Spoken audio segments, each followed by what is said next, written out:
Ini Pak Guru, program makan siang gratis sudah berjalan mau nunjukin langsung 2 video ke Pak Guru. Oh, Ini video pertama. Sebelumnya Pak, ini terima kasih banyak. Sebelum makan aku punya pantun Pak. Jalannya ke pasar ikan, pulangnya beli sarden. Hari ini kita makan-makan. Makasih banyak Bapak Presiden. Satu video saya langsung biar langsung 2 sudut pandang Pak Guru. Satu lagi dengan Makan siang dari Bapak Prabowo. Ada makan gratis, tapi lihat punya teman gua. nah, dia bikin video ini terus kosong. Sebenarnya makanannya aneh atau nggak enak atau sedikit gitu kan. Video tersebut Nah, terdapat dia pada akhirnya dia diminta klarifikasi. gratis, tetapi porsinya tidak sesuai dengan teman-teman lainnya. Di sini saya Beda orang dengan yang pertama ya. ingin meminta maaf atas kejadian tersebut, di mana kejadian tersebut telah diganti oleh pihak panitia penyelenggaranya dengan porsi yang sesuai. Saya juga ingin meminta maaf kepada pihak yang merasa dirugikan. Udah, tutup. terutama Saya mah sejak awal sudah bilang bahwa makan siang gratis itu adalah salah satu kebijakan yang paling tidak bijak gitu. Kalau memang mau ngasih makan siang gratis itu ya arahkan pada orang-orang tertentu saja, bukan semuanya ngabisin anggaran berapa puluh triliun itu hanya untuk pencitraan aja. Dan akhirnya ribet dan di situ ada banyak kecurangan, di situ ada banyak dan siswa-siswa zaman sekarang banyak yang oleh sekolah-sekolahnya diancam untuk tidak mengatakan, tidak menyebarkan apapun yang berhubungan dengan makan siang gratis.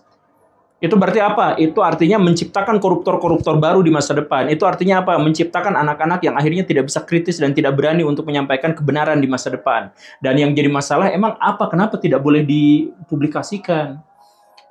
Tapi intinya gini nih, makan siang gratis itu akan disambut baik oleh fakir miskin dan akan dijadikan sebagai bahan lelucon oleh orang-orang yang sudah biasa makan enak. Dan kemudian dipolitisasi. Tapi marilah kita mikir dengan pikiran yang paling seksama. Ada 16 juta orang di Indonesia yang kelaparan sekarang.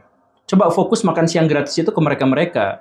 Jangan orang yang kaya raya, tajir melintir, dikasih makan siang gratis juga. Ya mereka nggak nyaman. Akhirnya sampah makanan menjadi lebih banyak dan korupsi menjadi lebih banyak dan ladang keributan lebih banyak, digoreng sama politisi lebih banyak, media-media dapat cuan lebih banyak dan sebagainya. Itu semuanya kemaksiatan. Jadi makan siang gratis itu tidak pas, tidak enak, tidak cocok, tidak bagus diterapkan di Indonesia karena itu justru malah mengarah pada ketidakadilan. Orang yang butuh makan cuman kebagian sedikit, orang yang sudah banyak makan ditambah lagi. Ya kan? Jadi definisi adil teh bukan sama rata ya, tapi sesuai porsinya. Iya bisa aja kalau misalkan definisi adil diartikan sebagai sama rata gitu. Ya, tapi kan realitasnya masyarakat kita tidak sama rata. Gitu. Bahkan di sekolah negeri pun ada kesenjangan di sana. Jadi please lah jangan itu Pak Prabowo kalau mungkin ya daripada ngabisin anggaran hanya untuk mudarat, mendingan berhenti saja. Insya Allah kami dukung Pak dan Bapak nggak usah malu kalau misalkan mau menghentikan itu, tidak apa-apa.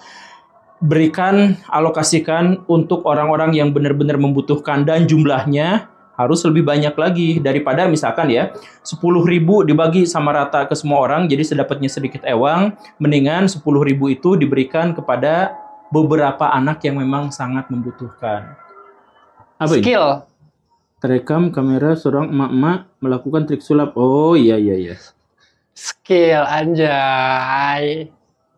Hah? Diapain? Kelihatan nggak? Iya dimasukin. Jadi yang mau dia beli masukin di depan, 3 masuk ke kantong sendiri.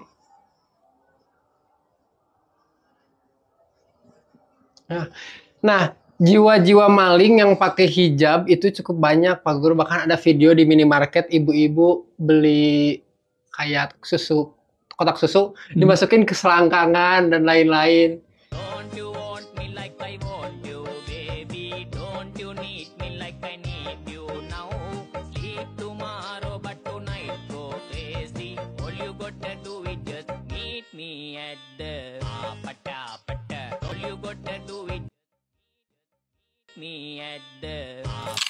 Ya, jadi gini sebenarnya ini teh gara-gara fenomena hijab kita yang terpaksa gitu. Terpaksa hijab kita Mm-mm. terpaksa. Iya.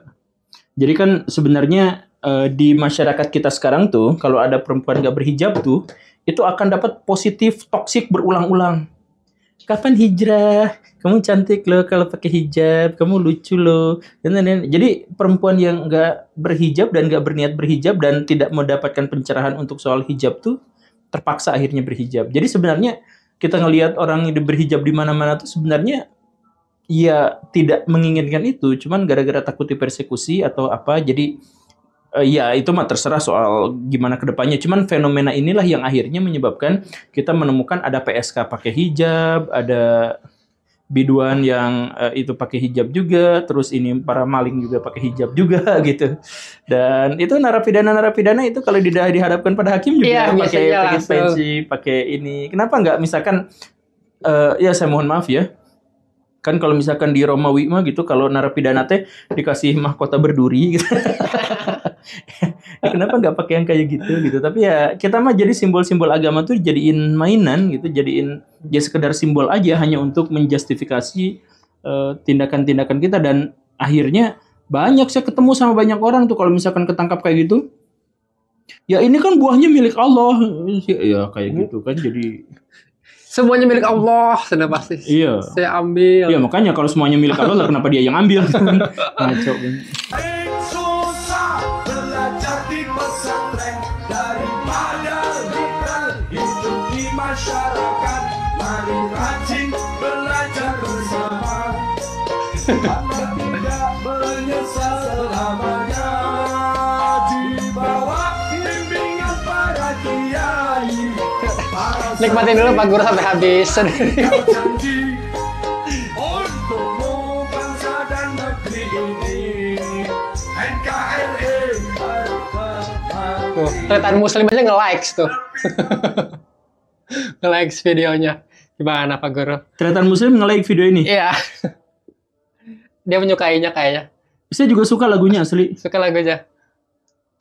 Aduh, saya mau berkomentar kayak gimana ya terhadap fenomena-fenomena yang kayak gitu tuh. Kalau misalkan itu katanya mendingan ngaji di pesantren yang susah-susah, walaupun susah gitu ya.